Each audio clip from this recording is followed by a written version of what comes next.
Welcome to I dream. ORS, ORSL పేర్లు ఒకే విధంగా ఉండటంతో చాలా మంది కన్ఫ్యూజ్ అవుతూ ఉంటారు. ఓఆర్ఎస్ లో కేవలం ఖనిజ లవణాలతో కూడిన మిశ్రమం ఉంటుంది. ఓఆర్ఎస్ఎల్ యాపిల్, ఆరెంజ్, లెమన్ ఫ్లేవర్లతో మనకు మార్కెట్లో లభిస్తుంది. అయితే ఓఆర్ఎస్ తో పోల్చితే ఓఆర్ఎస్ఎల్ లో 10 రెట్ల షుగర్ ఎక్కువగా ఉంటుందని వైద్యులు తెలిపారు.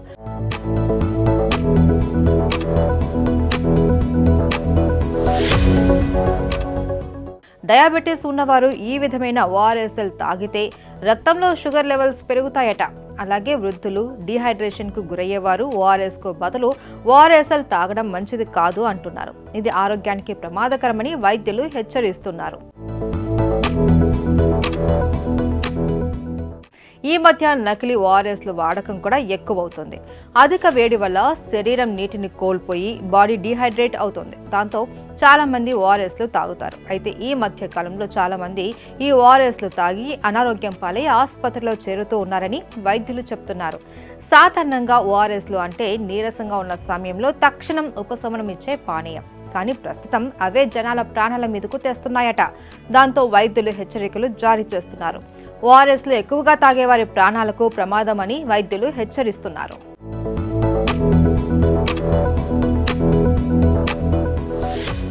సాధారణంగా మన బాడీలో బ్లడ్ షుగర్ను ఇన్సులిన్ ఎనర్జీగా మారుస్తుంది.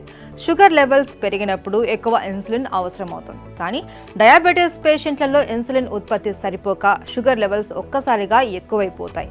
ఓఆర్ఎస్ఎల్ తీసుకున్నప్పుడు ఇదే జరుగుతుంది. ఓవైపు షుగర్ లెవెల్స్ పెరగడంతో పాటు మరోవైపు డీహైడ్రేషన్కు గురై అనారోగ్యం పాలవుతున్నారు. చివరికి ఇది ప్రాణాల మీదకు తెస్తుంది అని హెచ్చరిస్తున్నారు వైద్యులు.